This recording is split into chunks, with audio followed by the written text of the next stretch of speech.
Welcome back to Network Africa. We have been following the story of a ship full of deadly weapons reportedly heading to Al-Shabaab militants in Somalia. It was seized by French officials monitoring the Indian Ocean on Tuesday. What remains shrouded in secrecy, however, is where the ship is coming from. As report says, it wasn't registered in the name of any country. So there's an ongoing conversation in the international community about how to curb the proliferation of arms and how it is important to break the cartel of existing illegal arms trade and network if the operations of terrorist organizations must be weakened. But there appears to be muted conversations about where terrorist organizations like Al-Qaeda in the Islamic Maghreb, Al-Shabaab, Boko Haram, and of course ISIS get their weapons from. Some say these organizations are well developed and they can make their own weapons. Others argue they would at least need the raw materials from these weapons in large sums. It is important to ask, in the case of the seized ship loaded with weapons reportedly heading to Somalia, Al-Shabaab, where it is coming from. We intend to solve that riddle as soon as we can connect with Professor Joe Kemenam, who is a professor of criminology and UN envoy to the United Nations on Africa Development. Now let's move on. Now it's the moment that everyone has been waiting for. Central African Republic finally swears in its president-elect at the Bartholomew Bogan Sports Complex in Bangui after 3 years of sectarian violence between Muslim Seleka and Christian anti-Balaka militias. Professor Faustin Ochange Todera's swearing-in ceremony was attended by United States Ambassador to the United Nations, Samantha Power, amongst others. Professor Faustin Todera assumed the leadership of the Central African Republic on Wednesday, March the 30th. Todera, a former mathematics teacher and former rector of the University of Bangui, was sworn in at the Bartholomew Bogan Sports Complex in Bangui. The ceremony included the national anthem, sung by the audience, and a military parade. The new president emerged from a long list of candidates and won the February 14 runoff with nearly 63% of the vote. 3 years of sectarian violence between Muslim Seleka and Christian anti-Balaka militias and a transitional government has left thousands dead. Today, the situation that we have long waited for, indeed for 3 years, is a decisive and well-deserved phase to definitely put the Central African Republic on the road of progress, development and reconciliation. The country's economy grew by 4.9% last year, the biggest growth in 16 years, as it began to emerge from years of conflict. In 2013, it had contracted by 37%. CAR, a former French colony, suffered the worst crisis in its history in the early 2013, when mainly Muslim Seleka fighters toppled President Francois Bozize. Christian militias responded to Seleka abuses by attacking the Muslim minority. A fifth of the population fled their homes to escape the violence. Let's take you back to our story about proliferation of arms. To discuss these issues and the effect of illegal arms trade on the war on terror globally, I'm being joined by Professor of Criminology Joe Kemenam from the United Kingdom. He's also the UN Special Envoy on Africa Development. Thank you so much for speaking to us on Network Africa. Thank you very much. A ship loaded with weapons believed to be heading to Somalia's Al-Shabaab, but has no record of the country it is coming from. What do you make of this?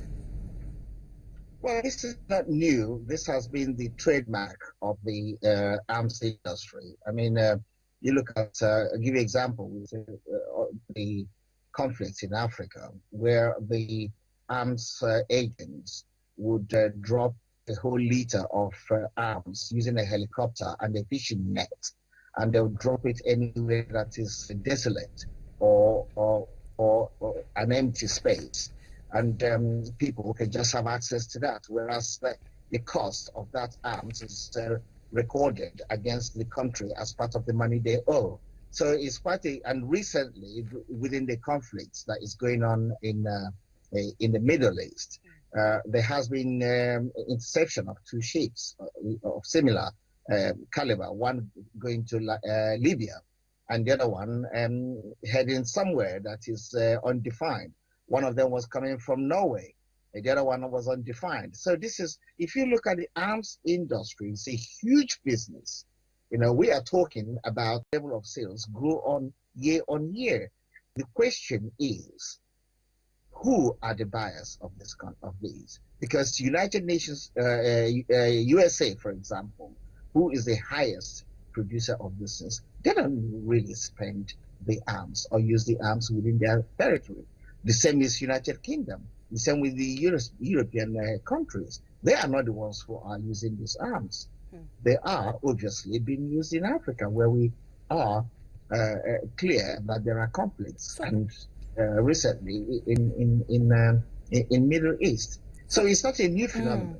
So, Professor, let's quickly now talk about, I mentioned in my introduction of the story that there have been so much talks about how to reduce how to weaken the terrorist network, how to clamp down on illegal trade of arms, talks year in, year out. Where do we start from?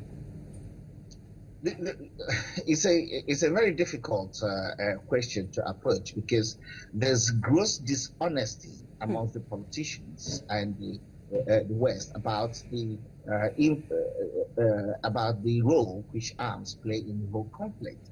It is a big business for them. War is a good and big business for the West, and as such, they are unlikely to come on the table with an honest discussion. If you look in the West here where we live, all the discussions about Middle East crisis, one thing that is glaringly absent is the absence of discussion about arms industries' influence in the whole conflict. How can you be talking about stemming refugee flow? How can you be talking about dealing with terrorists when you're consistently flooding the area with arms? Let me come in here, Professor. Let me come in here. Let me quickly come in here. Yeah. We do know that the use of arms can go both ways, for defending the territory and for fighting against terror, depending on whose hands it falls into. Yes. Now, tell us how important it is for arms exporters, manufacturers, cartels, whether, whatever name they bear, to take responsibility for whose hands their weapons get into. Because that seems to be the way forward. That's what I'm saying. They would not, because it's not in their interest to take such views. Let's take a scenario on how they actually sell these arms. They go to a place like Ghana.